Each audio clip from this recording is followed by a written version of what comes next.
The cafe was tucked into a quiet street in Södermalm, Stockholm, the kind of place where people came to escape the cold and sit in thoughtful silence. Outside, light snow drifted across the sidewalks, softening the noise of the city. Inside, the only sound was the gentle hum of the coffee machine.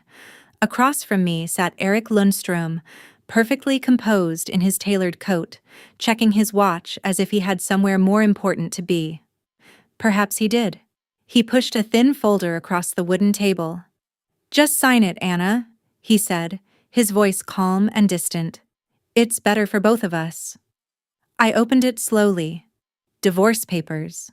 5 years of marriage reduced to a few pages of legal language. Erik explained it almost casually.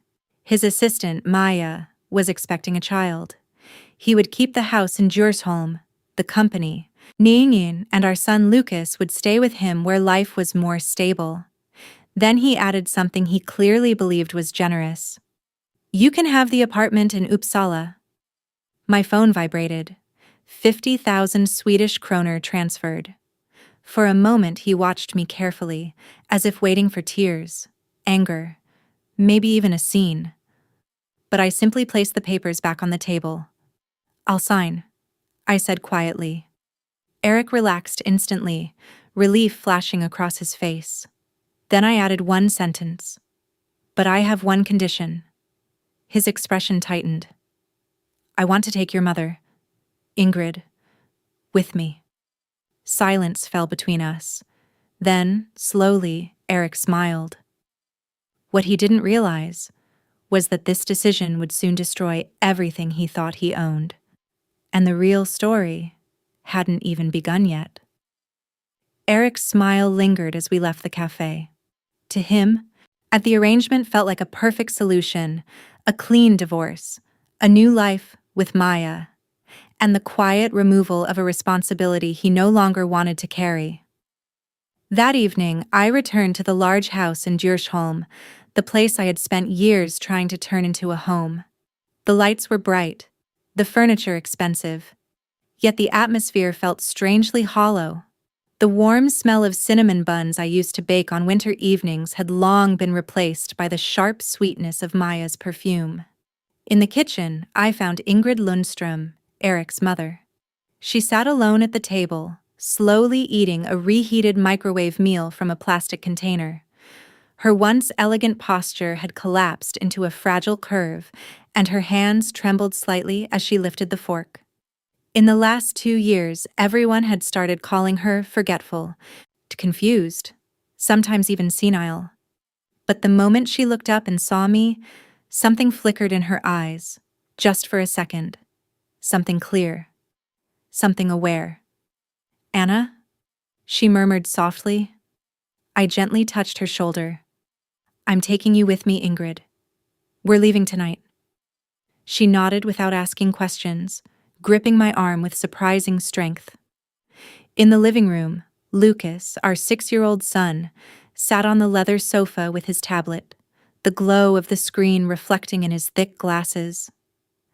When I called his name, he barely glanced at me before running behind Erik. "I'm staying with Dad," he said quickly. "Maya lets me eat pizza whenever I want." Erik didn't correct him. He simply stood there, silent, watching.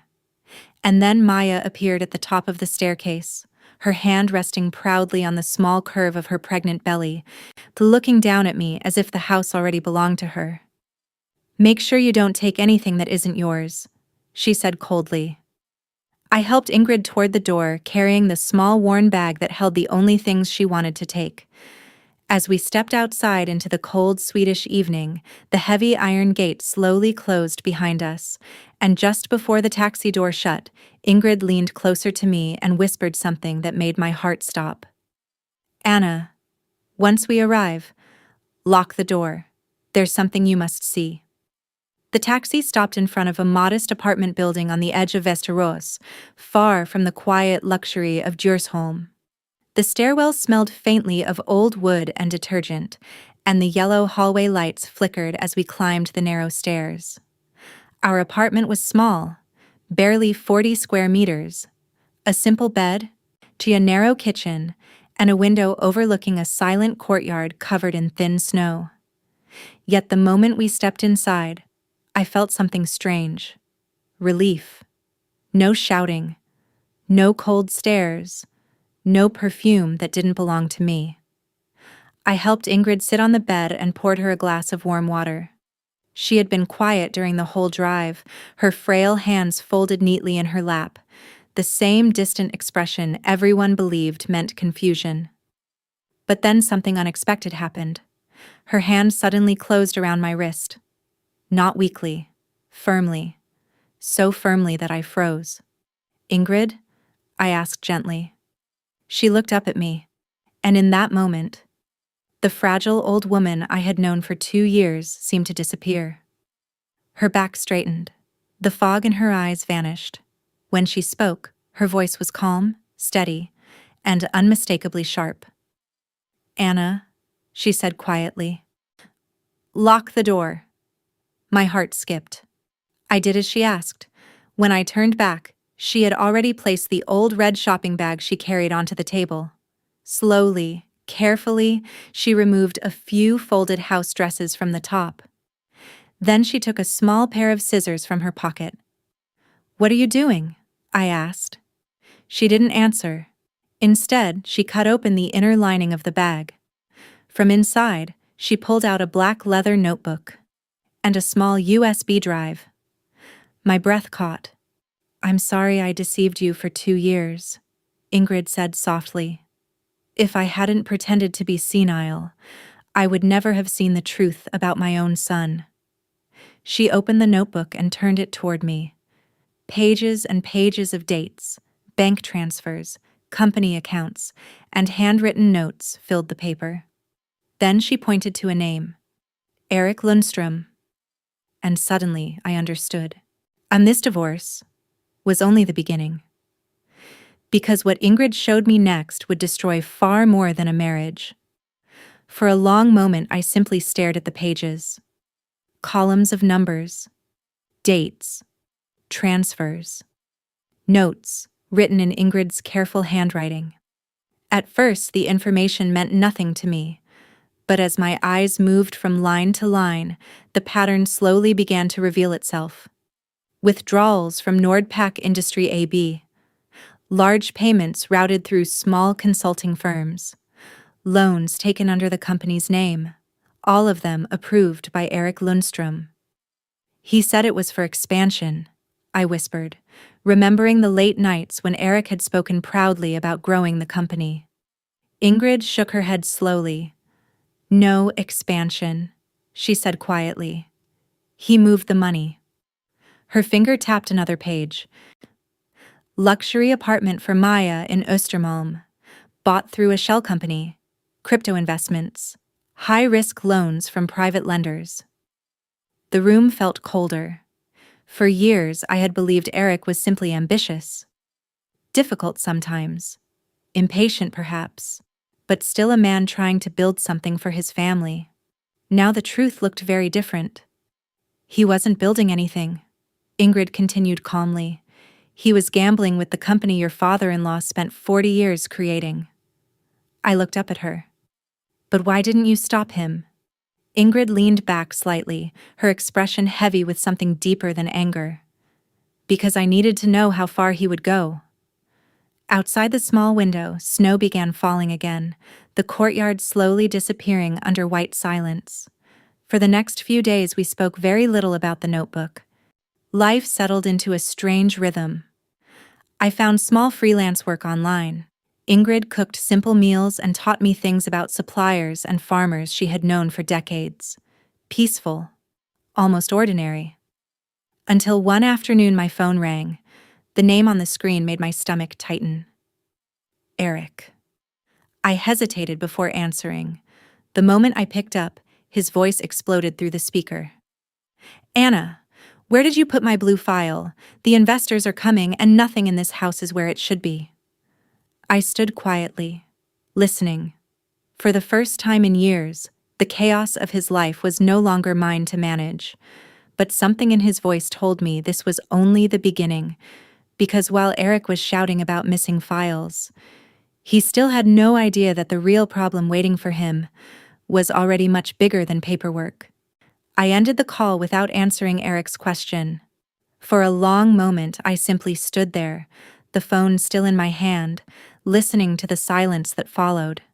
It felt strange, almost unfamiliar. For years, my life had revolved around solving Eric's problems before they even appeared. Now his chaos belonged to someone else. Across the small kitchen table, Ingrid watched me carefully. "Is he still shouting?" she asked. I nodded. "He thinks I hid some documents." Ingrid gave a quiet, almost sad smile. "He's not wrong." Before I could respond, she opened the leather notebook again and slid a folder toward me. Inside were legal documents stamped with official seals. At the top of the page, I saw the company name, Nordpack Industry AB, and beneath it, a name, Ingrid Lundström, majority shareholder, 62%. My breath caught. "Eric always told everyone he owned the company," I said slowly. "He told you what he wanted you to believe," Ingrid replied. Her voice remained calm, but there was steel beneath it now. "When my husband died, Eric was too young to manage the business. I kept the controlling shares and gave him temporary authority to run it." She tapped another clause in the document. "The authorization lasts 5 years and can be revoked immediately if the manager violates his duty or harms the company." My heart began to race. "And he did," I whispered. Ingrid nodded once, many times. Then she reached for another sheet of paper. It was the agreement Eric had signed at the cafe the day of our divorce, the one where he transferred responsibility for her care to me. Her finger rested calmly on the signature. "By abandoning me," she said quietly. "He also triggered the legal condition that allows me to remove him." The room fell silent. For the first time, I understood the full weight of what she was telling me. Eric thought he had sold his mother for 50,000 kroner. But in doing so, he had just signed away control of a company worth hundreds of millions. The months that followed were difficult, but strangely peaceful. With Ingrid's authority restored, the board of Nordpack Industry AB removed Eric from his position as CEO. Investigations into the company's finances began almost immediately. The hidden loans, reckless investments, and questionable transfers slowly surfaced one after another. The man who once believed he controlled everything suddenly discovered how fragile power could be. Eric lost the company, the mansion, and eventually the people who had once surrounded him. Maya disappeared as quickly as she had appeared. The life he had chased so eagerly dissolved almost overnight. Meanwhile, my life moved in a different direction. With Ingrid's guidance and the trust of longtime employees, I helped stabilize the company. The work was exhausting, but it felt honest. For the first time in years, I was building something that belonged not to ambition or pride, but to responsibility. One quiet summer evening, Ingrid and I stood by the Baltic Sea outside Stockholm, watching the sun sink slowly into the water. The wind carried the scent of salt and pine. "We survived," she said softly. I smiled. "No," I replied. "We started again." And for the first time in a long while, the future felt wide and open. Life lesson. When people talk about betrayal, they often imagine loud arguments, dramatic endings, or sudden revenge. But the truth is usually quieter than that. Betrayal begins in small moments, when respect fades, when gratitude disappears, when someone stops seeing the people who stand beside them. Eric believed money, success, and comfort were the foundations of a good life. Yet when those things disappeared, he realized something far more valuable had been lost long before: trust, kindness, and the people who truly cared for him. For many of us, especially as we grow older, life slowly teaches a simple truth. Real wealth is not measured in companies, houses, or bank accounts. It is measured in the people who remain beside you when everything else falls away. Loyalty cannot be bought, respect cannot be forced, and love cannot survive where gratitude is absent. Sometimes losing the wrong people is not a tragedy. Sometimes it is the quiet beginning of the life you were meant to live.